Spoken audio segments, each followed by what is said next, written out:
हाँ दोस्तों, आज की इस रोमांचक कहानी में आप सभी का गर्मजोशी से स्वागत है। मेरा नाम महिमा है। पति की मौत के बाद मैं अकेले घर पर रहती थी।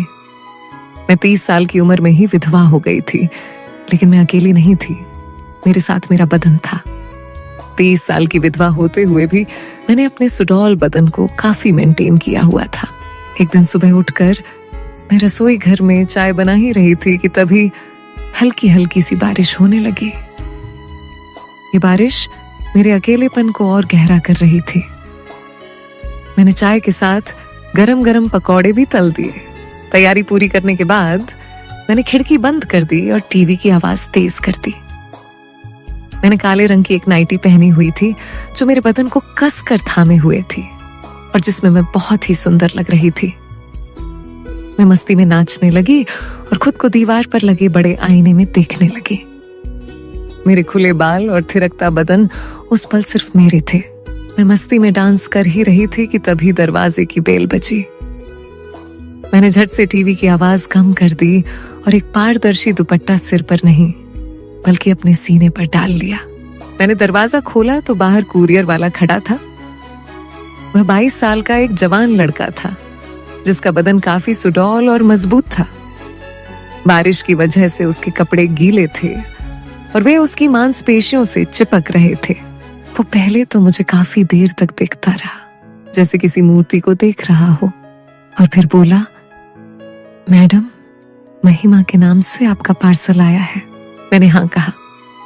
लड़के ने मेरा कुरियर मुझे थमा दिया और साइन करने के लिए मुझे पेन दिया। पेन देते समय उसके गर्म हाथ मेरी उंगलियों को छू गए थे। मेरे पूरे बदन में एक सिहरन दौड़ गई। मैंने एक गहरी नजर उसकी ओर देखा और दस्तखत कर दिए। मैंने उसे 1500 रुपए दिए तो लड़के ने 200 रुपए वापस कर दिए और बोला, 200 का डिस्काउंट चल रहा है। मैंने उस लड़के को बड़े ही ध्यान से देखा, जवान, सुंदर और ईमानदार। थोड़ी देर बाद वह लड़का बोला, मैडम, थोड़ा पानी मिलेगा? मैंने पूरा दरवाजा खोला और बोली, तुम तो काफी भीग गए हो, अंदर आ जाओ। बाहर बारिश तेज है। वह अंदर आ गया। मैंने अपना सूट अलमारी में रखा और रसोई घर में पानी लेने चली गई।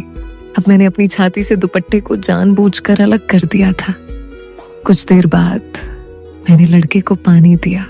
पानी देते समय जैसे ही मैं थोड़ा झुकी, लड़के की तेज नजर मेरे उभार पर जा टकराई और उसकी आंखें फटी की फटी रह गईं। पानी पीते पीते वह लड़का चोर नजर से मेरे गहरे उभारों को देख रहा था कि अचानक उसने छींक दिया। मैं बोली, तुम्हें तो सर्दी लग गई है, अभी बारिश भी तेज है। अगर तुम चाहो तो थोड़ी देर यहाँ रुक सकते हो। तुम्हारे कपड़े भी काफी भीग गए हैं, चाहो तो बाथरूम में जाकर फ्रेश हो सकते हो। वह लड़का झट से तैयार हो गया और बाथरूम में चला गया। उसने दरवाजा बंद करके लाइट जलाई। वहां मेरा नहाने का तौलिया और मेरे अंदरूनी कपड़े पहले से ही रखे हुए थे। लड़के ने अपनी कमीज निकालकर उस तौलिए को पहले छूकर महसूस किया और फिर उसी से अपने बदन को पोंछा। उसने मेरे अंदरूनी कपड़ों को अपने हाथ में लिया ही था कि तभी बाथरूम के दरवाजे पर दस्तक हुई। वह चौंक गया। उसने मेरे कपड़ों को वहीं पर रख दिया और थोड़ा सा दरवाजा खोलकर बाहर देखने लगा और बोला, क्या हो गया मैडम? मैंने उसको काले रंग का कुर्ता दिया और बोली, ये लो, इसे पहन लेना। मैं नहीं चाहती कि तुम्हें और सर्दी लगे। लड़के ने वह कुर्ता पहन लिया और अपनी कमीज सूखने के लिए डाल दी। काफी देर बाद वो नहा के निकला और बेडरूम में जाकर टीवी देखने लगा। मैं रसोई घर से गरम चाय और पकौड़े ले आई और उससे पूछने लगी, तुम्हारा नाम क्या है? वो लड़का बोला, मैडम, मेरा नाम आर्यन है, पर पहली बार आप जितनी नेक औरत मिली है जिसने मेरे साथ इतना अच्छा व्यवहार किया है। आप बहुत डिफरेंट हैं। फिर वो बोला, आप यहाँ अकेली रहती हैं या आपके साथ कोई और भी रहता है? मैंने कहा, हाँ, मैं अकेली ही रहती हूँ। कुछ सालों पहले मेरे पति की मौत हो गई थी। इस दुनिया में मेरा उनके अलावा और कोई नहीं था। तब से मैं यहाँ अकेली ही रहती हूँ। वो बोला, सुनकर बहुत बुरा लगा, पर आपके पति की मौत कैसे हुई थी? मैंने कहा, एक कार दुर्घटना में। इतना कहते कहते मैं रोने लग गई। आर्यन ने नजदीक आकर मेरा दुख बांटने की कोशिश की और अपने बारे में बताया। वह बहुत ही मासूमियत से मुझे अपनी जिंदगी के बारे में बता रहा था और मुझे भी अपना गहरा दुख बांटने का मौका मिला था। एक बहुत ही सुलझा हुआ इंसान था। हम दोनों को बात करते करते कब 1 घंटा हो गया, हमें कुछ पता ही नहीं चला। मैं अपनी शादी का एल्बम उठा लाई और आर्यन को अपनी शादी की तस्वीरें दिखाने लगी। आर्यन बोला, सच कहूँ तो तब आप किसी खूबसूरत अप्सरा से कम नहीं थी। मैंने मुस्कुराते हुए कहा, और अब क्या, अब मैं अप्सरा नहीं लगती? बस इतना बोलकर मैं मुस्कुराते हुए खाली प्लेट और कप लेकर रसोई घर में चली गई। मैंने आर्यन से कहा, तुम यहीं बैठो, तब तक मैं नहा के आती हूँ। मैं नहाने की तैयारी कर रही थी और मैं यह भी नोटिस कर रही थी कि आर्यन सिर्फ और सिर्फ मेरी खूबसूरती ही निहार रहा है। उसकी भूखी नजरें मुझ पर थीं। मैं नहाने के लिए जा रही थी कि तभी वापस बेडरूम में आ गई। मुझे देखकर आर्यन हैरान रह गया। मैंने पूछा, तो बताओ कैसी लगी मेरी शादी की एल्बम? आर्यन बोला, बहुत खूबसूरत। वह मेरे गले के नीचे देख रहा था और बड़ी ही मदहोश सी आवाज में बोला, वैसे आप अभी भी कुछ कम नहीं है। आप अगर चाहो तो किसी का भी मन मोह सकती हो और उसे बेकाबू कर सकती हैं। ये सुनकर मैं एक खास अदा में मुस्कुरा दी। मैं नहाने चली गई। कुछ देर बाद मैंने बाथरूम से आवाज दी, आर्यन, मैं अपना तौलिया लेना भूल गई हूँ, तौलिया दे दो मुझे। आर्यन आया और मुझे मेरी तौलिया पकड़ा दी। वह नजदीक आया। मैंने जानबूझकर अपने बदन का कुछ हिस्सा दिखाया। मैं चाहती तो थी कि वह थोड़ी सी छेड़खानी करे, पर उसने ऐसा कुछ भी नहीं किया। उसकी आंखों में लालच था, पर हाथ रुके थे। कुछ देर बाद मैं नहाकर बाहर आई। मैंने काले रंग का लहंगा और काले रंग की टाइट चोली पहनी हुई थी। छाती पर दुपट्टा था और सिर पर तौलिया बंधा हुआ था। आर्यन मुझको देखकर भी अनजान बना टीवी देख रहा था, पर उसकी सांसें तेज थीं। मैं आईने के सामने खड़ी थी। मैंने अपने गीले बाल खोल दिए। मेरे धुले मुलायम गीले खुले हुए बाल मेरी खूबसूरती को 4 चांद लगा रहे थे। आर्यन के मन में आया कि वह चुपके से उठकर मेरी कमर पकड़कर उसे पूरी तरह दबा दे। तभी मैंने आर्यन की तरफ देखा। इससे आर्यन घबरा गया और अपनी चोर नजरों को टीवी पर लगा दिया। कुछ देर बाद मैं आर्यन के पास आकर बैठ गई और उससे बात करने लगी। बीच बीच में आर्यन का हाथ मेरे हाथ को छू भी जाता था, पर मैंने जानबूझकर बुरा नहीं माना। पर इससे आर्यन की हिम्मत बढ़ रही थी और अब वह जानबूझकर मेरे हाथ को पकड़ने लगा। इसी तरह दोपहर के 1 बज गए और बारिश धीमी हो गई थी। मैंने दोपहर का खाना बनाया और हम दोनों खाना खाने लगे।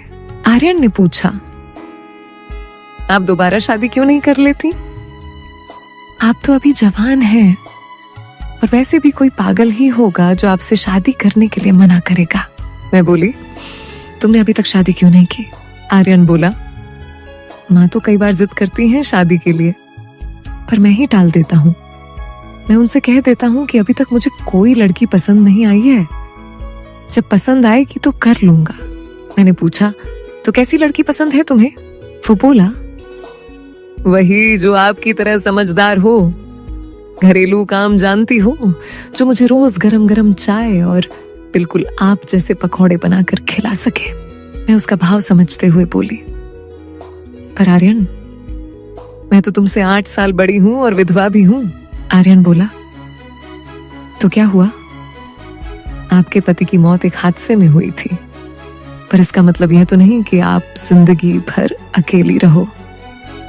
आपको भी खुश रहने का हक है और मैं आपको खुश रखूंगा। मैंने अपनी चिंता जाहिर करते हुए पूछा, पर क्या तुम्हारे माता पिता मानेंगे? तुम एक जवान लड़के हो। अगर तुम एक विधवा से शादी करोगे तो हो सकता है कि तुम्हारे माता पिता तुमसे बात करना बंद कर दें। आर्यन मुझे समझाते हुए बोला, अरे शादी मुझे करनी है या मेरे मम्मी पापा को? तुमने वह कहावत नहीं सुनी कि जब मियाँ बीवी राजी तो क्या करेगा काजी? शाम के 4 बज चुके थे।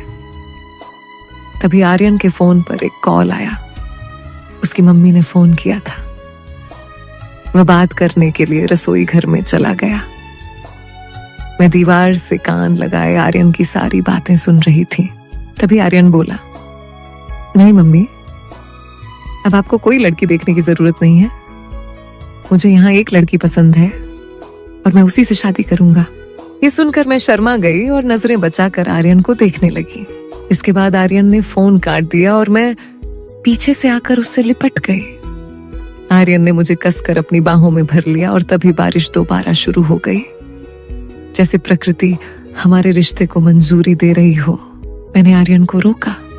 मैं बोली, अगर बुरा ना मानो तो आज यहीं रुक जाओ। आर्यन का भी मन कर रहा था मेरे साथ पूरी रात रुकने का। मैंने कहा, हाँ, अभी ये घर तुम्हारा नहीं है, पर शादी के बाद तो तुम्हारा भी हो जाएगा। ये सुनकर आर्यन ने मुझे गले से लगा लिया और मेरे गालों पर एक जोरदार किस जड़ दिया। उसने मेरे शरीर से दुपट्टा अलग कर दिया। मैं भी आर्यन से पूरी तरह लिपट गई। वह मुझको चूमने लगा और फिर हम एक दूसरे में समा गए। मैंने अपना सब कुछ आर्यन को समर्पित कर दिया था, क्योंकि हम दोनों एक दूसरे के साथ पूरा जीवन निभाने वाले थे। कमेंट करके जरूर बताइएगा कि आपको यह कहानी कैसी लगी। अगर आपको यह कहानी पसंद आई हो तो इसे लाइक करें और अपने दोस्तों के साथ भी शेयर करें। आगे भी ऐसी रोमांचक कहानियों के लिए हमारे चैनल को सब्सक्राइब करें